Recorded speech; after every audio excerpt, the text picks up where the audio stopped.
Blessings, everyone. I am Voyager Shemayim, and I hope you can hear me clearly.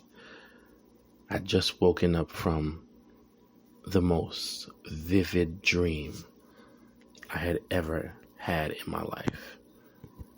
I can't even call it a dream. I only say dream because I was sleeping. It was like a vision. It was the most vivid vision I had ever had. Okay, before I start, today is, well, the date is the 30th of May, 2021, and the time is 12:27 a.m. Eastern Standard Time. All right. I hope I can get through this and remember to say all the details. I mean, again, I've never had an experience that vivid before. Anyway, I was in this apartment and it was almost like I was perched up in the corner ceiling of the room. That's how it felt. Like I was perched up in the upper corner ceiling, like right in the corner of the ceiling.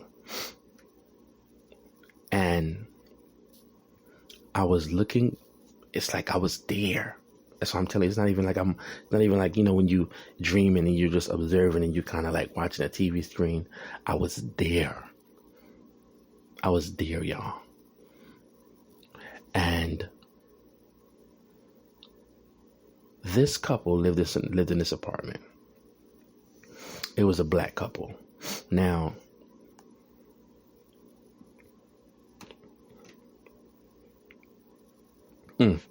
excuse me.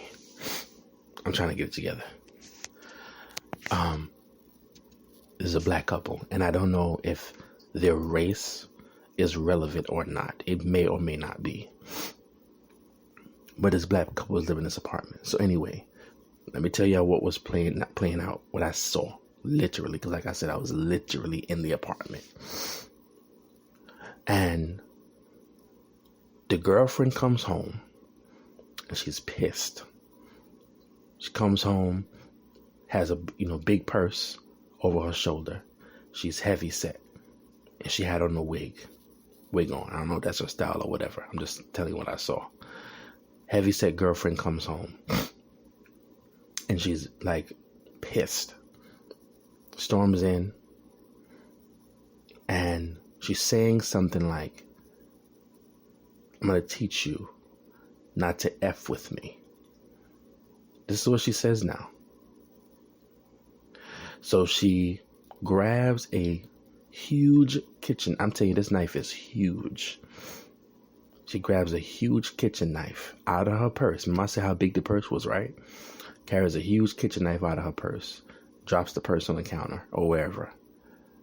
And she storms up into the bedroom, where her boyfriend is. I hear a few shuffling, a few rumbling, and she comes back out. Walks down the steps, because it's like a little bit of steps to get to the room. It's almost like they were living in a penthouse. That's how it looked. She walks back down the steps, grabs her purse, and goes out the house. A few seconds later, the boyfriend comes out of the room. And he's like in bewilderment. He's just like, she got me. She stabbed that man in his chest. Because I could see the knife wound, and it looked like it was like in the upper right portion of his chest. He's also heavy set. Like I said, I don't know if it's relevant or not. I'm just telling you what I saw. She stabbed him in the upper right portion of the chest. I don't know if they were going through some relationship situations, whether he was cheating on her or she was going to leave. I don't know what it was. I remember hearing what she said before she grabbed the knife out of her purse, went to the room to stab him. She said, "I will teach you not to F with me." So he comes down, walking down the steps, in full strength. By the time he gets to the bottom of the step, he slips and falls, almost like on the wall, like in the corner of the wall. The reason why he slips is because he is now bleeding to death and he's lost strength. So as he's on the floor, it's like he can't even get up. He's still conscious now. And I remember hearing him say, "Man, she took my phone." So she stabbed him in his chest and took his phone, his cell phone.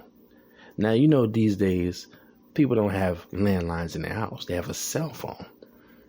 So she took his cell phone so that he would not be able to call for help. I hope you're understanding what I'm saying. And I'm just watching the scene, right? Perched up in the corner, ceiling of the room. I'm watching him literally die before my eyes. And I'm hearing everything he is saying. I hear him saying, "Man," and he's like now mumbling now. I could see the blood on his teeth. And I'm hearing him say, like, "I'm tired, man. I wanna go see my family. I'm tired. I want to see my family." And he starts naming relatives who I'm assuming have passed on. So he knows he is going to die. He knows he's going to die. And I'm watching him. And y'all, I don't even know if this is physically possible, but as I'm looking into his eyes, remember I told you I'm perched up in the corner now. I'm just amazed how clear and how far I can see. I wasn't that far from him anyway. I'm looking at the blacks of his eyes, and they are turning silver or white. Like when somebody's been dead for some time. I don't know if this happens or not. So if you're watching this, let me know. And they're literally before my eyes, turning like a white, milkish color. I'm so scared. I had never seen nothing like this before in my life. And he's still, talking. And it's like he's repenting to God too. He's like, Lord, just forgive me. I know I haven't lived my life right. Lord, I pray that you just forgive me, Lord. I'm tired. I'm so tired. I'm getting cold.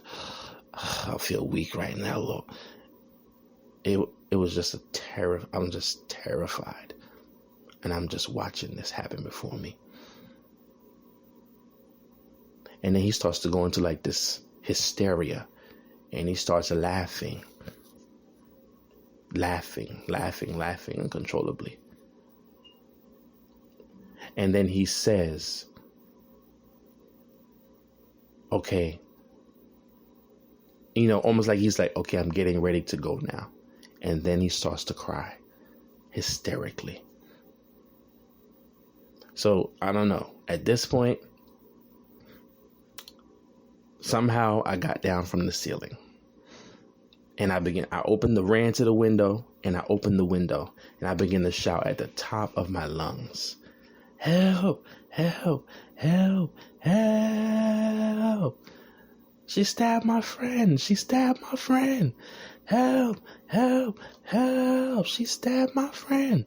So the people, whoever I can get, they start looking up to their apartment, and they run upstairs. They start running up in the building. Different people started coming and running up in the building, hearing me scream. Then I ran to the apartment door. Same thing. "Help, help. Somebody help me. Somebody help me. She stabbed my friend. She stabbed my friend." Same thing happened. People start poking out their heads. They start coming. And to be honest, some came to just spectate and just see his body, and some came to genuinely help. And there was a Caucasian lady. Let me stop there. Now anytime something is very specific, extremely specific to you, there is a significance. So while I was screaming, to one of the dudes outside the window. Remember, I started at the window first. Excuse me. I started at the window first. So the white man was like, what apartment number? What apartment number? The apartment number, and I need you to write this down. The apartment number is 7B. 7B. Let me say that one more time. The apartment number is 7B. You got that? Okay. So I'm outside the apartment door screaming my head off. So a white lady finally comes in to help and assess the situation. So I pointed to her where he was at, and I said, "Is he gone?" And she said, "Yeah, he's gone." So at that time, he had already died. Listen, I had never, again, I don't even know really how to explain myself, because I don't know if I was there in the spirit. I don't know if I was there in the physical. Obviously, the young lady did not see me where I was, and he was not responding to me. So that makes me feel like I was there spiritually, but I just don't know. It was just real and vivid. I had never dreamed like that before, or seen a sleeping vision like that before. That's what you call a vision, because a vision is straightforward. A dream is like symbols and symbolisms. This is straightforward. I don't know if this is going to happen. I don't know if this has happened. I don't know. I'm just relaying the information that I saw, that I experienced, of this young man being stabbed by an angry girlfriend in his chest, murdered really, and left for dead in his apartment. All right? I want you to remember that apartment number, 7B. So if you are listening to this video, because I'm recording over audio and I'm going to put it on YouTube everywhere I can. If you are listening to this right now, wherever you are, as I said, I do not know if his race and, the fact that they were overweight has any relevance. It may or it may not. But if you know somebody who lives in the apartment and the apartment number